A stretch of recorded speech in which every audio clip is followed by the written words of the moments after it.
सदर जमहूरिया के खुतबे को अगर आप देखेंगे सर, तो उसमें पूरे खुतबे में लफ्ज़ मुसलमान तो छोड़िए, लफ्ज़ अक़लियत भी इस्तेमाल नहीं हुआ है।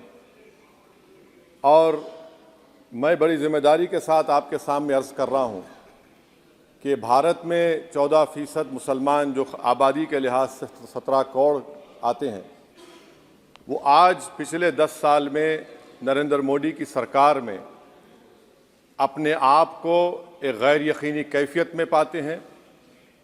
अपने सोचते हैं कि हमारी शनाख्त को ख़तरा है, हमारे वजूद को ख़तरा है।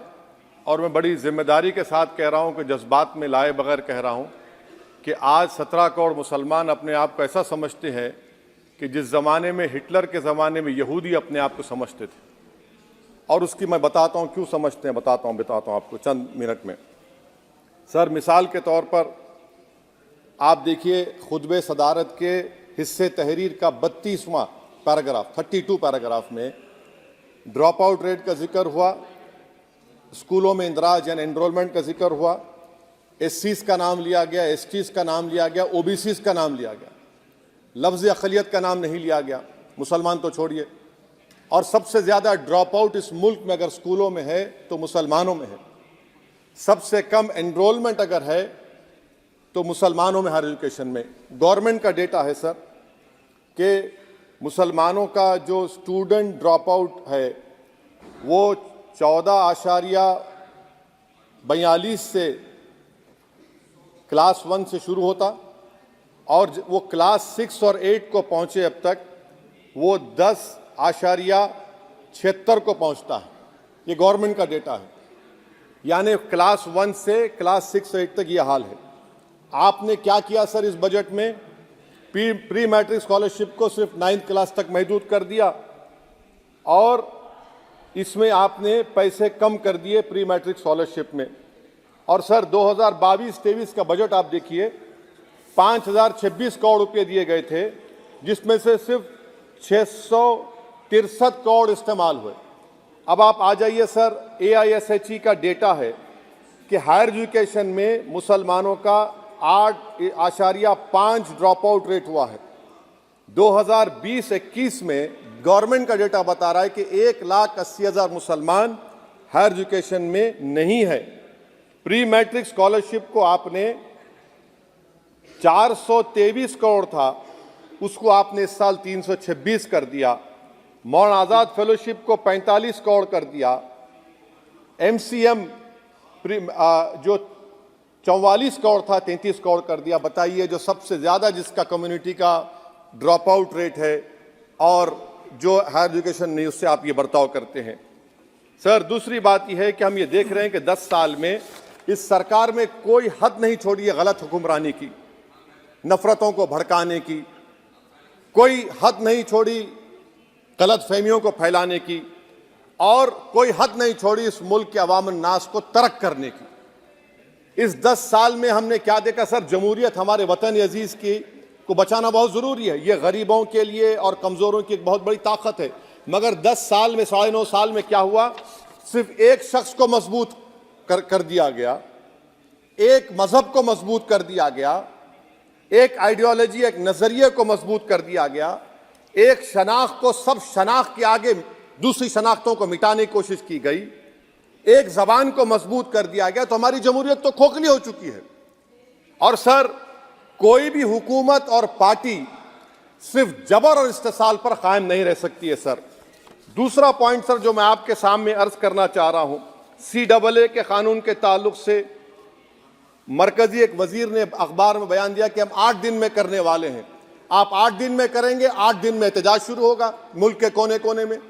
आप CAA को मजहब से ख़त्म कर दीजिए, मजहब से जोड़ेंगे तो आपका इरादा बुरा है।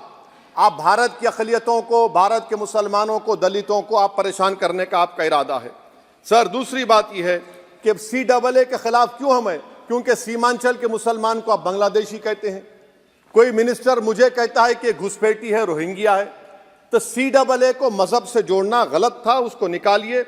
मगर हमारे देश के प्रधानमंत्री सर, वतन अजीज के वजीर आजम, मैं बड़ी जिम्मेदारी के साथ कह रहा हूं कि मैं अपने बचपने में जब हिस्ट्री पढ़ता था तो मैंने एक स्टैचू की फोटो देखी थी, प्रीस्ट किंग ऑफ मोहनजोदारो। ऐसा लगता है कि वैसा ही लग रहा है कि प्रधानमंत्री नहीं है बल्कि पुजारी सम्राट बन चुके हैं वो। और मैं क्यों कह रहा हूं कि हमारे सदर जमहूरिया ने कहा था कि 22 जनवरी एक तारीखी दिन है, बिल्कुल तारीखी दिन है। 22 जनवरी की बुनियाद 6 दिसंबर 92 को रखी गई। 22 जनवरी की बुनियाद 86 में ताले खोलकर रखी गई। 22 जनवरी की बुनियाद जीबी पंत ने रखी थी, इसीलिए तारीखी दिन है। और तारीखी दिन इसलिए भी है कि सर इसी ऐवान में 16 दिसंबर 1992 को हमने एक रेजोल्यूशन पास किया था। आप बताइए कि आज इस मुल्क में चाहे कोई सेकुलर पार्टी का हो या जो भी हो, वाले सब सेकुलर है, बुरा मैं हूं, किसी में हिम्मत नहीं है कि 6 दिसंबर की बात की जाए। और वो तारीखी दिन इसलिए भी है सर, इंसाफ करने वालों में एक एनसीएलटी के चेयरमैन, एक गवर्नर और एक नामजद शुदा रुकने पार्लियामेंट बैठे हुए थे। अब आप बताइए मेरे पास बचा क्या है? बचा यह है कि आर्टिकल 32 बचा है जिसको बाबा साहब अम्बेडकर ने दिया। आज मुल्क के 17 करोड़ मुसलमान भारत के वजीर आजम पर एतमाद भरोसा नहीं करते, बिल्कुल नहीं करते, बता रहा हूं, खुल के कह रहा हूं। अगर आप आर्टिकल 32 का ड्यू प्रोसेस ही खत्म कर देंगे तो फिर मेरे पास क्या बचेगा सर? क्या बचेगा? मैं तो यहां खड़े होकर वो सुप्रीम कोर्ट के मायानाज बेबाक वकील दुष्यंत दवे की तरह तो नहीं कह सकता। मुझे आज भी रूल ऑफ लॉ में भरोसा है, मुझे आज भी कानून पर, संविधान पर भरोसा है, मगर ड्यू प्रोसेस तो फॉलो होना चाहिए। ड्यू प्रोसेस फॉलो नहीं हो रहा। एक तारीखी दिन 22 जनवरी था, एक तारीखी दिन 31 जनवरी था। सर रात के अंधेरे में अपील किए बगैर आप आरे लेकर रास्ता खोल देते हैं। क्या पैगाम दे रहे हैं सर? 600 साल की मेहरौली की मस्जिद को बगैर को नोटिस दिए आपने डिमोलिश कर दिया। मैं जिम्मेदारी के साथ कह रहा हूं कि भारत के प्रधानमंत्री और उनकी सरकार भारत के मुसलमानों से उनकी शनाख्त को छीनना चाहते हैं।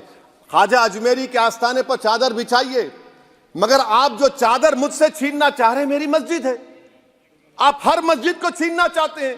आप बताइए 17 करोड़ मुसलमानों को क्या पैगाम दे रहे हैं आप कि आप हर मस्जिद को छीन लेंगे मुझसे? फिर मेरा वजूद किस माने रखता है? मेरा शनाख्त क्या माने रखता है? रूल ऑफ लॉ क्या माने? अच्छा, 1991 के प्लेसेस ऑफ वर्शिप एक्ट पर क्यों नहीं बोलते आप लोग? आप उस पर कायम है नहीं है। आप 500 साल की बात करते, मैं आपसे कहता हूं भाई 500 साल पे मत जाइए, बौद्ध पे जाइए, जैनिज्म पे जाइए, शैविज्म पे जाइए, कहां रुकेंगे? अरे इस देश को आजादी मिली 47 में, संविधान मिला हमको बाबा साहब अम्बेडकर का बराबरी का। उससे पहले तो राजा रजवाड़े थे, जमहूरियत नहीं थी, लोकतंत्र नहीं था, मगर आप उसको उस बारे में लेके जाते। अरे 500 साल आगे क्या होगा बताइए? आप किसी एक सिविलाइजेशन, सर अंग्रेजी में किसी ने कहा था, civilisation can not be rewritten by hatred, history can not be corrected by demolition. आप ये नहीं कर सकते। और मैं उम्मीद करता हूं कि जब मौर्रिख तारीख लिखेगा, नरेंद्र मोदी इस मुल्क में तारीख लिखना चाहते हैं। क्या तारीख लिखना चाहते हैं? कि मैंने इस देश को, गांधी अंबेडकर के देश को मैंने हिंदू राष्ट्र बना दिया। मैं उम्मीद करता हूं कि हमारे भारत के हमारे हिंदू भाई देश के प्रधानमंत्री की सोच को नाकाम करेंगे, उन पर है। अब देखते हैं क्या होता है। सर नेबरहुड फर्स्ट की पॉलिसी है। नेबरहुड फर्स्ट क्या हो रहा है सर? हम सोशल मीडिया के जरिए फॉरेन पॉलिसी चला रहे हैं। मालदीव छोटा मुल्क, वो हमको आंख दिखा रहा है, चीन की गोद में बैठ गया। हमारे लद्दाख में हमारे जो लोग जानवर को लेकर घास चराए जाते, वहां पर चीन की आर्मी आके रोक रही। बताइए, बांग्लादेश चीन की गोद में बैठा हुआ है। आप गैलेंट्री अवार्ड दे रहे हैं, क्यों दे रहे हैं? कि चीन बैठा हुआ है। तो आपका बफर जोन गया कहां भाई साहब? आपका बफर जोन तो कहां गया नहीं मालूम, गायब हो गया बफर जोन। और दूसरी बात सर, आप ये भी देख लीजिए कि यहां पर मैं आपको इंपॉर्टेंट पॉइंट ये बताना चाह रहा हूं सर। ये हम बोलते हैं India middle east economic corridor, कितना पैसा है बताइए? वो नहीं बताया जाता। अच्छा सर, सबसे तकलीफ दे बात मेरे लिए है कि भारत ने यूनेस्को का इलेक्शन पाकिस्तान से हार गया। हम पाकिस्तान से हार गए, ये आपकी फॉरेन पॉलिसी है। यूनेस्को के इलेक्शन हम पाकिस्तान से हार गए। अच्छा, मामला इजराइल का, फलस्तीन का, गाजा का आया। अक्टूबर में 10,000 लोग मर गए, हमने यूएन में सीज फायर की तायीद नहीं की। दिसंबर आया, 20,000 मर गए, तो हमने तायीद कर दी। क्यों तायीद की? क्योंकि ग्लोबल साउथ को हमको फॉलो करना पड़ रहा है। भारत ग्लोबल साउथ को फॉलो कर रहा है। मेरे लिए तकलीफ दे बात है। यह आपकी नाकामी का बहुत बड़ा सबूत है।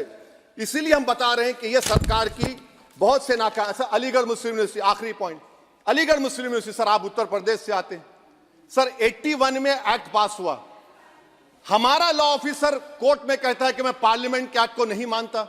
कैसे नहीं मानते सर? क्या नरेंद्र मोदी ने पार्लियामेंट को नॉमिनेट किया या पार्लियामेंट ने नरेंद्र मोदी को प्रधानमंत्री बनाया? बताइए। 81 के एक्ट को नहीं मानते सर। दो ही तो सेंट्रल यूनिवर्सिटी है मुसलमानों के, 1,80,000 आप ही के सरकार के दौर में मुसलमान हायर एजुकेशन निकल गए। आप अलीगढ़ मुस्लिम से छीनना चाह रहे हैं। Theory of separation of powers में एग्जीक्यूटिव हमको डिक्टेट करेगा। मेरी आवाज तो पार्लियामेंट है, अब मेरी आवाज के खिलाफ एग्जीक्यूटिव सुप्रीम कोर्ट में बोलता है। अलीगढ़ मुस्लिम यूनिवर्सिटी से इतनी नफरत क्यों है आपको? वहां पर तो हिंदू भाई भी पढ़ते हैं। सर ये अलीगढ़ मुस्लिम यूनिवर्सिटी का मामला है सर। तो मैं आपसे इस बात पर, इस शेर पर अपनी बात को खत्म कर रहा हूं सर। आप भी उर्दू दां हैं जी। मसीहाओं को जब भी आवाज दी है, अहमद फराज का शेर है जी जी। मसीहाओं को जब भी आवाज दी है पलट कर आ गए हर बार कातिल। मसीहाओं को जब भी आवाज दी है पलट कर आ गए हर बार कातिल। वहां क्या दाद खाही क्या गवाही, वहां क्या दाद खाही क्या गवाही, जहां हो मुंसिफों के यार कातिल। सर मैं फिर से हुकूमत से मुतालबा करता हूं कि अल्पसंख्यक समाज के बजट के स्कॉलरशिप को आप डिमांड ड्रिवन करिए। भारत के प्रधानमंत्री प्रधान सेवक रहिए। आप कोई प्रीस किंग मत बन जाइए। आप जीतेंगे, कौन जीतेंगे देश तय करेगा। मगर याद रखिए 17 करोड़ मुसलमान आज गम और गुस्से में हैं और इस बात को महसूस कर रहे हैं, इस बात को महसूस कर रहे हैं कि प्रधानमंत्री को हम नोट नहीं दिए मगर हमारा प्रधानमंत्री है। आखिर ये प्रधानमंत्री 17 करोड़ मुसलमानों की उनकी शनाख्त को कैसे मिटा रहे हैं, कैसे उनको आप मार्जिनलाइज कर रहे हैं। इसीलिए सर मैं उम्मीद करता हूं कि हमारे सेकुलरिज्म जो है वो, मैं पॉलिटिकल सेकुलरिज्म कभी नहीं माना, जो सेकुलरिज्म संविधान में लिखा गया उसकी हिफाजत करेंगे। मुल्क अहम है, वरना याद रखिए आप चुनाव जीते या हारे, मगर अगर आप 17 करोड़ एक जनता को आप गैर यकीनी कैफियत पैदा कर देंगे, ये देश के हित में नहीं होगा। बल्कि हम तो उम्मीद कर रहे हैं कि ड्यू प्रोसेस अदालत फॉलो करेगी।